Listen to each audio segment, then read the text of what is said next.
நம்மளோட பிளட்டே நம்ம ஹேர் ஃபாலை குறைச்சி ஹேர் க்ரோத்தை இன்க்ரீஸ் பண்ணுது.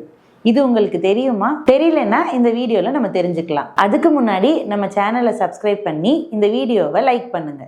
வணக்கம், நான் டாக்டர் லோம்னி, consultant dermatologist at Shan skin and hair clinic. காமனாக ஜெனட்டிக்ஸ், ஸ்ட்ரெஸ், சத்து குறைபாடு, ஹார்மோனல் ப்ராப்ளம்ஸ், இதனால தான் 90% நம்ம எல்லாருக்குமே ஹேர் ஃபால் வருது.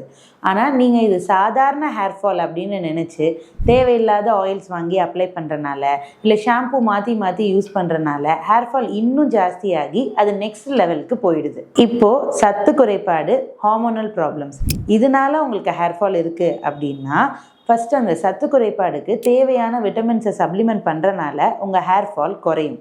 ஹார்மோனல் ப்ராப்ளம்ஸ் இருக்கிறவங்க அதுக்கான பிளட் டெஸ்ட் எல்லாம் பண்ணி என்ன ப்ராப்ளம் இருக்குது அப்படிங்கிறத கண்டுபிடிச்சி அந்த ட்ரீட்மெண்ட் எடுக்கிறனால உங்கள் ஹேர் ஃபால் கம்மியாகும். ஆனால் ஜெனட்டிக், ஸ்ட்ரெஸ், இதனால ஹேர் ஃபால் இருக்கிறவங்களுக்கு டேப்லெட்ஸ் எடுக்கிறது மூலமாகவோ சீரம்ஸ் யூஸ் பண்ணுறது மூலமாகவோ உங்களோட ஹேர் ஃபால் குறையாது. இவங்க ஸ்ட்ரெஸ்ஸை கம்மி பண்ணிவிட்டு பிஆர்பி, ஜிஎஃப்சி மாதிரி அட்வான்ஸ் ட்ரீட்மெண்ட்ஸ் எடுக்கிறது மூலமாக உங்கள் ஹேர் ஃபாலை கம்மி பண்ணி ஹேர் க்ரோத்தை இன்க்ரீஸ் பண்ணலாம். இந்த மாதிரி அட்வான்ஸ் ட்ரீட்மெண்ட்ஸ் எப்படி நமக்கு வேலை செய்யுது, எப்படி உங்கள் ஹேர் ஃபாலை குறைச்சி ஹேர் க்ரோத்தை இன்க்ரீஸ் பண்ணுது அப்படிங்கிறத நம்ம ஒன்று ஒன்றா பார்க்கலாம். First PRP.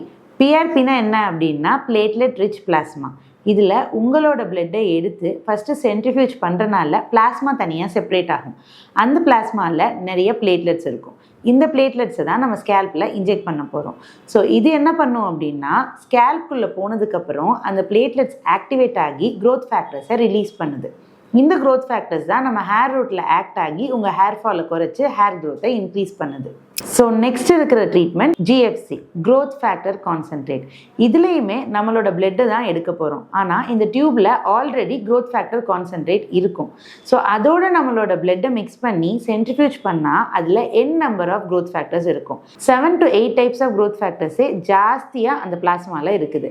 ஸோ இதை நம்ம டைரெக்டாக ஸ்கேல்பில் இன்ஜெக்ட் பண்ணுறதுனால அந்த க்ரோத் ஃபேக்டர்ஸ் சீக்கிரமாகவே போய் நம்ம ஹேர் ரூட்டில் இருக்க ரிசெப்டார்ஸில் பைண்ட் ஆகி ஹேர் ஃபாலை குறைச்சி ஹேர் க்ரோத்தை இன்க்ரீஸ் பண்ணுது. இப்போ பிஆர்பி அப்படின்னு எடுத்துக்கிட்டோம்னா ஃபஸ்ட்டு நம்ம இன்ஜெக்ட் பண்ணதுக்கப்புறம் அந்த பிளேட்லெட்ஸ் ஆக்டிவேட் ஆகி க்ரோத் ஃபேக்டர்ஸை ரிலீஸ் பண்ணோம். ஆனால் ஜிஎஃப்சியில் டைரெக்டாகவே நம்ம க்ரோத் ஃபேக்டர்ஸை தான் இன்ஜெக்ட் பண்ணுறோம். ஸோ அதனால இது அட்வான்ஸ் ட்ரீட்மெண்ட்டாக இருக்குது. கம்மி நம்பர் ஆஃப் செஷன்ஸ்லேயே நல்ல ரிசல்ட்ஸுமே கிடைக்கிது. ஒரு நாளைக்கு 50லேருந்து 100 ஹேர் கொட்டுறது நார்மல் தான். ஆனால் அதை விட ஜாஸ்தியாக கொட்டுது அப்படின்னா வீட்டில் இருந்தே ட்ரீட்மெண்ட் எடுக்கிறேன்னு இல்லாமல் டைரெக்டாக போய் டெர்மட்டாலஜிஸ்ட்டை கன்சல்ட் பண்ணி உங்களுக்கு எதனால் ஹேர் ஃபால் இருக்குது அப்படிங்கிறத தெரிஞ்சுக்கிட்டு அதை டேப்லெட்ஸ் மூலமாகவோ இல்லை பிஆர்பி, ஜிஎஃப்சிங்கிற மாதிரி அட்வான்ஸ் ட்ரீட்மெண்ட்ஸ் மூலமாகவோ சரி பண்ணிக்கோங்க.